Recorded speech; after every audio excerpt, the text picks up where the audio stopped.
Hey guys, welcome to the vlog. Ayan, so kakauwi lang namin ni Emma. So namasya lang kami. Tapos kumain sa Costco. Dumaan syempre sa favorite spot namin, yung Goodwill. Ito guys, oh. Napili namin tong ano na to. Coleman. Yan. $10 lang yan. Wow. Nung palabas tayo ng Goodwill, diba? Nung nabili natin to. So, may hi na family. So, how much daw? Super good deal daw. Kasi ang ganda. Ganda kasi may hawak, may hilahan siya. Trolley. Besides that, naman, meron pa sa loob, kaya lang it's bigger in size. Actually guys, dalawa yan. May isa pa kaming nakita doon. Pero hindi na namin binili kasi sobrang laki na rin, bulky na rin kasi sa sasakyan. Pero ano yun, baby, good for camping. Actually good siya talaga. Tsaka good deal na rin yun. Oo, $20 lang. $20 guys. Tinignan ko yung siguro doble yung haba niyan, doble. Tinignan ko yung brand new nito sa Amazon, nasa 78? 79. So nasa $80 siya. And then nabili lang natin ng $10. Pero sa amin kasi okay na to, hindi na namin kailangan ng brand new. Kasi ano lang naman, pang secure lang ng mga milk or kung ano mang pagkain. Yung Coke in can, yan pagkain frozen habang nagta-travel malalayo. Kunwari pupunta kami ng Banff, mga kailangan ilagay dyan. Especially kay Dede nga ni Sayon. And Dede ni Sayon, tapos yung mga Coke, yung para soft drinks namin and water, malamig. Yeah.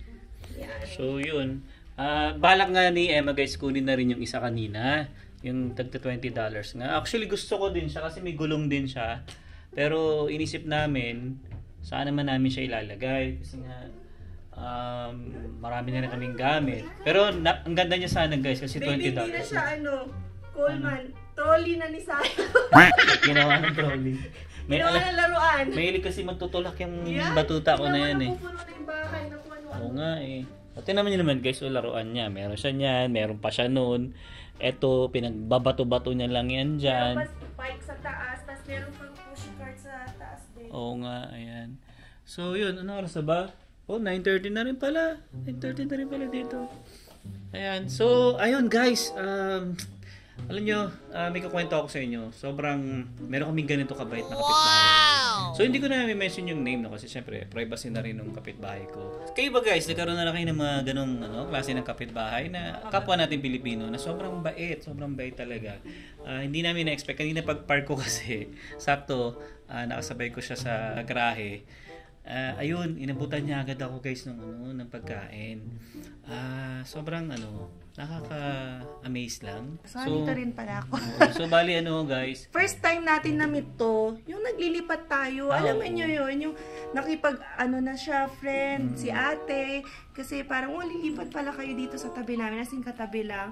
Tapos super friendly na kapag may kailangan daw, approach lang sila kasi sila matatagal na dito.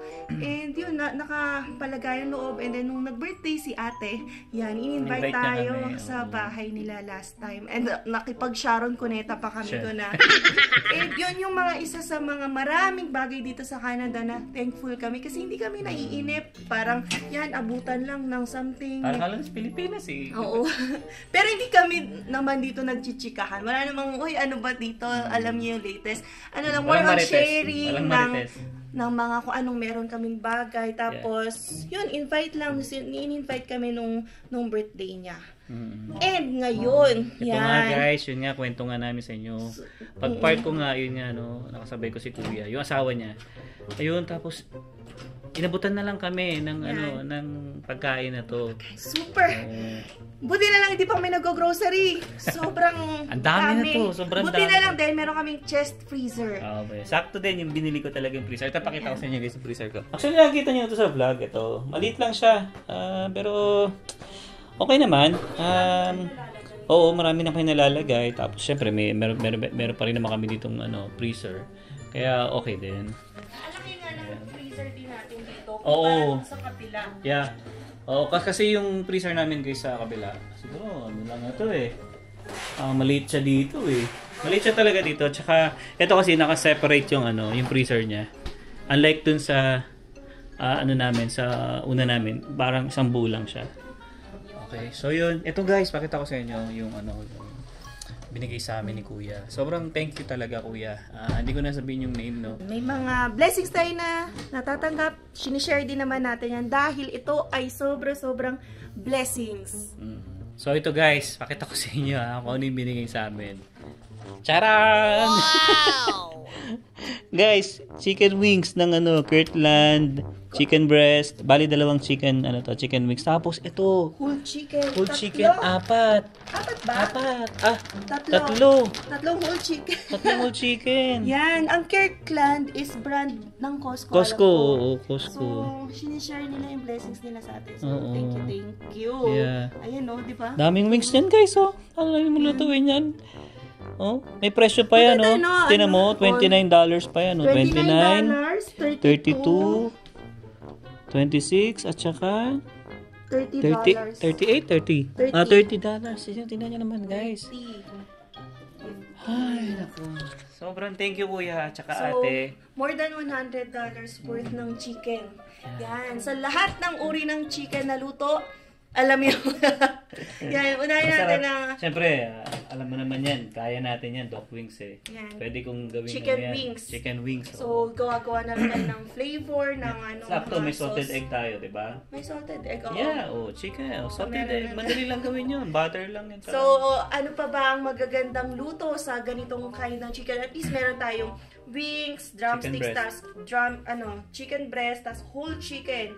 So, sabi ko nga sa inyo guys, na pag-usapan na agad namin, na i-share namin tong blessings. Ganyan, kasi super dami din. Oo, bigyan din namin yung friend din namin. Masira na lang to sa amin. Dahil, dalawa lang naman kami. Si Sayon. Sabaw yan, sa sabaw. Yeah, oo. So, share din namin to guys. Yung binigay sa amin ni Kuya at ni ate, share din namin sa iba. Yes. Yeah. Kasi hindi namin talaga namin mauubos yan. Mas marami namang balik yan kapag nag-share ka. Kaya, din ako, proud kay Kuya. Kasi, yan, nag-share siya. Alam ko maraming blessings na babalik sa kanya. Yeah. Kasi, hindi naman talaga niya kami totally kilala. Kilala niya lang kami as kapitbahay. Pero, ganito siya ka-welcoming, ka-helpful, ka-giving sa amin na kapitbahay niya ng like 2 months pa lang tayo dito. Pero, hindi lang naman ito yung binibigay niya sa atin. More on kindness at saka yung friendship din. Ayun. Kayo guys, naka-experience na ba kayo ng ganyang kababait na kapwa natin Pilipino?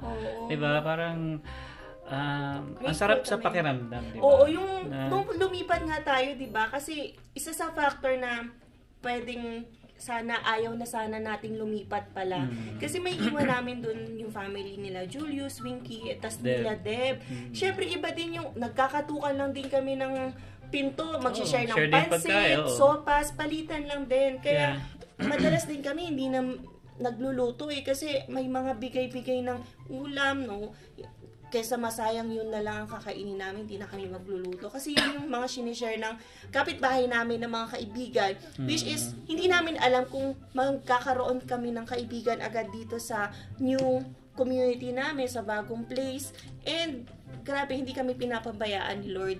Parang bago pa lang kami pumunta dito sa bahay na to, alam na namin or na-feel na namin na nilaan to ni Lord para sa amin. And, niready niya yung mga ganitong tao sa paligid namin para tulungan din kami. Yeah, tsaka guys, sobrang guys, malaking bagay sa amin to. Kasi, hindi kami mag-grocery ngayon. Kasi, actually, kaka-grocery lang namin nung nakaraang linggo. I think, nung nakaraang linggo lang, di ba? Oo. Pero at least ito, chicken, at pwedeng kahit anong luto, pwede. Di ba? Prito, may sabaw, tinola, diba, apretada.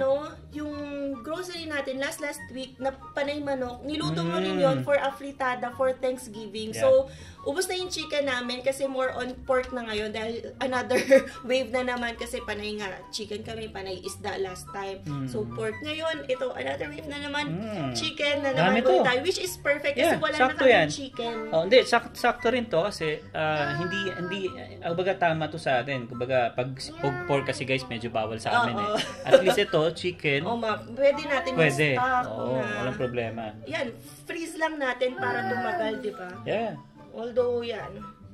Sobrang Ang dami salamat talaga. talaga. Sobrang salamat, kuya, at saka ate. Alam niyo na kung sino kayo, kuya. Oo. Hindi namin syempre banggitin ninyo kasi syempre for Pero baka privacy. mag-guess na lang yung mga laging nanonood sa atin kasi minsan na-vlog na natin kung saan tayo naki-birthday.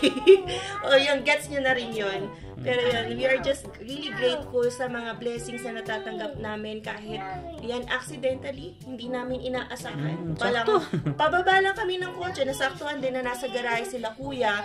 Tapos yun, nag-abot Bigla na Sabi lang ko, baby, parang may inaabang sa'yo kasi hindi naman siya magtatapon ng basura kasi nandun nga yung parang yun yung corner namin. So yun, di ba? Tapos, inabot Tapos, siya. guys, actually, itong tatlo yung una niyang inabot sa akin.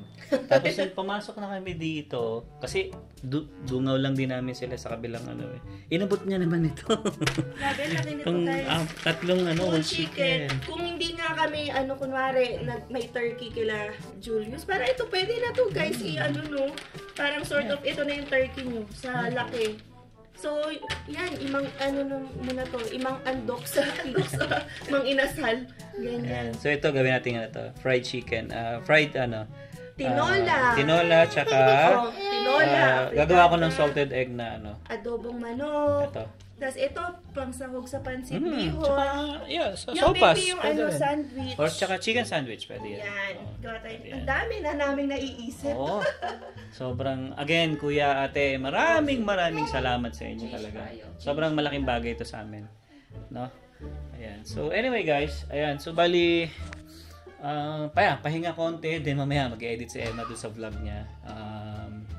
Malamang napanood niya na yun yung vlog niya na yun kasi mauuna yung vlog niya na yun bago dito sa vlog natin na to. Bali, nag-ikot-ikot lang din kami kanina talaga. Tapos, dumaan na rin kami kay Yana kasi mayroon kami kinuha nga na na letter. Kung nakita niyo yung vlog namin na nakaraan. So, yun. Galing kami doon sa dati naming bahay. So, yun lang naman guys yung vlog natin ngayon, no. Hindi na natin papahabain. Kumbaga, gusto lang namin magpasalamat talaga sa kapwa nating Pilipino na yun nga yung kapitbahay namin. Sobrang thank you talaga, kuya. Hindi ako magsasawang magsabi ng salamat kasi sobrang malaking bagay talaga to sa amin ni Emma. No? Siguro, pang 1 month na namin to. Pwede kasi ang dami. Ang dami talaga. 2 kilos. Mahigit 2 kilos mahigit. 2.5. Tapos yung chicken breast ay 2 kilos din. Tapos yung whole chicken ay umabot ng 4.7 kilos. Diba? Sobrang dami niyan guys. So siguro kaya na ng stock na namin ng isang buwan yan. Okay? So yun guys. Yun lang naman yung vlog natin sa ngayon And yeah. Kung nag-enjoy kayo sa vlog namin, please give me a thumbs up and don't forget na rin guys to hit the notification bell para mas updated pa kayo ng mga latest video namin. So hanggang dito na lang. See you on the next one! Peace!